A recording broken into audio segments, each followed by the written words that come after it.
Je suis venue à la sophrologie, simplement parce qu'un jour dans ma vie, j'ai eu un passage à vide, comme on dit, un passage d'une grande, un grand bouleversement émotionnel, une difficulté relationnelle qui était compliquée, qu'il fallait que j'accepte, c'était extrêmement douloureux. J'y arrivais pas, voilà, bon bref.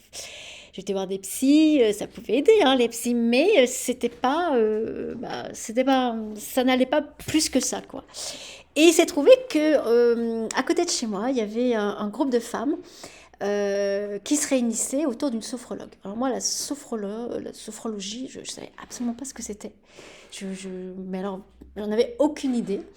Je suis allée en me disant, bon, bah pourquoi pas, après tout, peut-être ça peut être bien, faut tout essayer. Et là, voilà, quoi, j'ai rencontré des femmes qui, chacune leur tour, ont parlé et j'ai trouvé ça merveilleux. C'était un moment merveilleux de rencontre, de confiance et de pouvoir déposer tout ce tout ce pour quoi on était là. La sophrologue nous a fait faire des petites techniques après qui, moi, m'a apporté un soulagement de dingue, un apaisement que j'avais pas ressenti, comme un grand massage. Et quand on a beaucoup pleuré, qu'on n'en peut plus, qu'on sait plus où est-ce qu'on en est, ça va pas. Voilà, donc ça a été quelque chose d'exceptionnel pour moi. Et je suis retournée le lendemain, et puis ça durait sur une semaine, c'était des ateliers sur une semaine.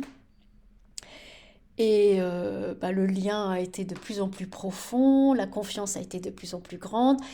À chaque fois, ce que la sophrologue nous proposait, c'était soit des mouvements de respiration, soit des propositions, en fait. Et j'éprouvais ça dans mon corps. Et ça m'a vraiment, vraiment donné du soulagement, un apaisement qui a fait que... Et puis un soutien, une compréhension, de l'amour, quoi, tout simplement, et qui m'a vraiment permis après de pouvoir affronter ce que j'étais en train de vivre.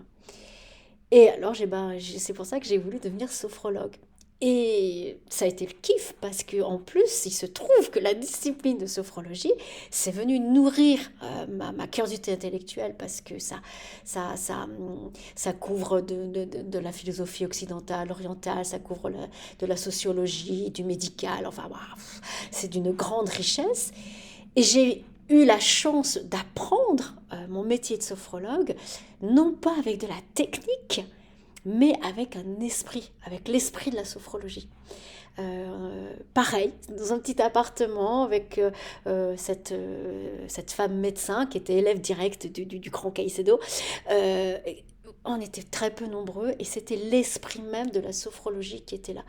Et moi, c'est ça dont j'ai besoin. J'ai besoin de toute cette humanité, de cette présence à l'autre.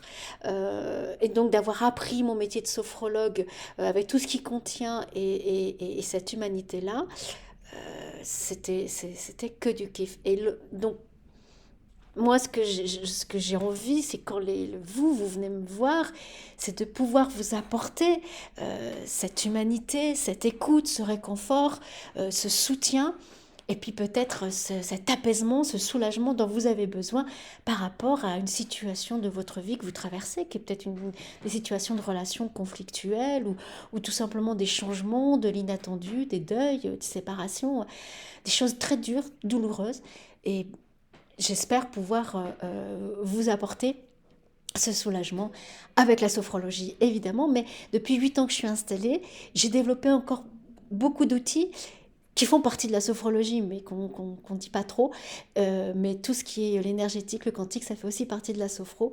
Mais donc, j'ai plein d'outils. Et qu'importe l'outil, ce qui m'importe moi, c'est de vous rencontrer, qu'on se rencontre vraiment de personne à personne et que je puisse vraiment au mieux répondre à votre besoin de vous soulager, de vous apaiser.